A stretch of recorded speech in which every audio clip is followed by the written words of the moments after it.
Say you had a life to live up to like 100 years old, right? And you are at year 99. Let's compare that to, say, for example, you've been able to extend life and you live up to 1,000,000 years. How is it going to feel when you are at year 999,000?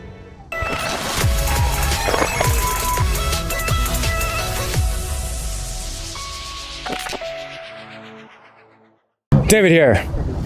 Today I'm on a video frenzy. This is like my 10th video or something. So today I want to talk to you about a very controversial topic. And this is about time. And this is about life. And this is about living forever. I want to talk to you about living forever. And why I believe, this is my personal philosophy on this, why I believe that is overrated.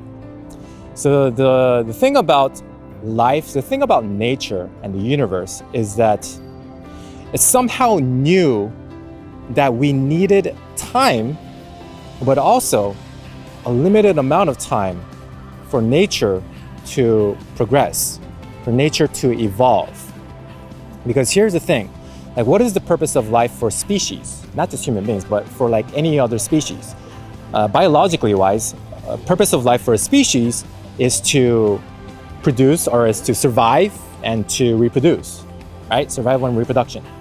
Like, for example, it's like of a cell. Like take like a cancer cell, for example. Its purpose of life is to, reproduce or survive first and foremost, and then is to reproduce itself. Okay, that's kind of like how a lot of species work. That's like the purpose of life.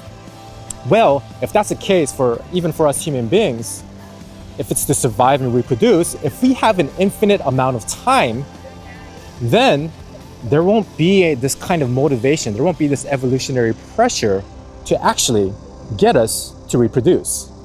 So let's take that concept and then let's get deeper into it. So reproduction. If we have forever to live and we didn't have the need to reproduce, then we wouldn't have kids. If we didn't have kids, humanity wouldn't have evolved into who we are today, right? So like nature was smart enough to give us time, but a limited amount of time, so that there's enough pressure for us to do something. And think about it this way. If we have an infinite amount of time, then there'll be no motivation to do anything. Like, there'll be no pressure to do anything. There'll be no leverage. You can say, okay, I'm gonna work on that movie, but you know what? I have forever to live, so you know what? I'm gonna make that movie in 100 years. 100 years later, you're gonna make up more excuses. You're gonna be like, oh, okay, I'm gonna make that movie in 1,000 years. So it doesn't really make sense for us to have that infinite amount of time. And here's the thing, like, a lot of people will spend like their life trying to extend life. And I'm not trying to say like, we shouldn't extend life or anything like that. I'm just saying that maybe it's a little selfish of us to think that maybe we can live forever when our ancestors, they didn't live forever. When maybe some other people didn't live forever, like some figures in the past, they didn't live forever, right? So it may be a little bit selfish for us to be able to live forever. And psychologically, like, let's compare, like, say you had a life to live up to like 100 years old, right?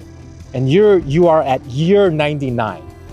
Let's compare that to, say, for example, you've been able to extend life and you live up to 1,000,000 years, okay?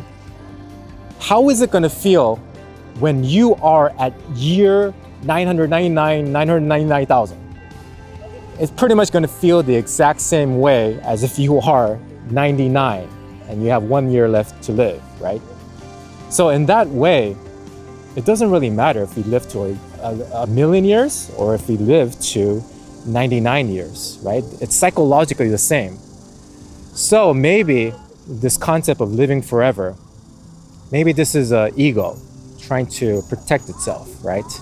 And maybe we're just clinging on to this ideal that life has to be forever. When honestly, it's something just so beautiful that can be said is very beautiful if something has a beginning and also something has an end. Or like a movie. A movie has a beginning and it also has an end. And it's just more elegant that way. Right? Imagine a movie that plays on forever and ever. There's not much interest in it anymore. So maybe that's what makes life interesting, is because we have a limited amount of time. And so we should be able to use that time wisely. And because we have a limited amount of time, that brings about the leverage, that brings about the pressure, that brings about the inspiration to actually go and do something with our life instead of just sitting around for a million years and not do anything. And a lot of people, they're like searching for, using a lot of their time to create more time, which basically you are wasting time. It's funny, very ironic how that goes, right?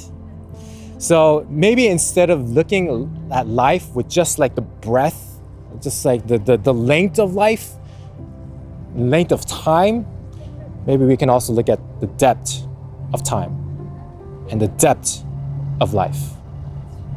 So that's just a food for thought about time, about life, and how we can take advantage, not just the length, but about the depth.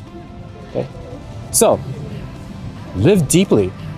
Live in the now. Be in the moment. Enjoy the moment. Live life fully. Be out here. Be at interesting places. Do things that adds value to the world. Do interesting things. Because if we only have one of it to live, might as well live it the fullest that we can. So my friend, live fully, live truly, live beautifully. Talk to you in the next one.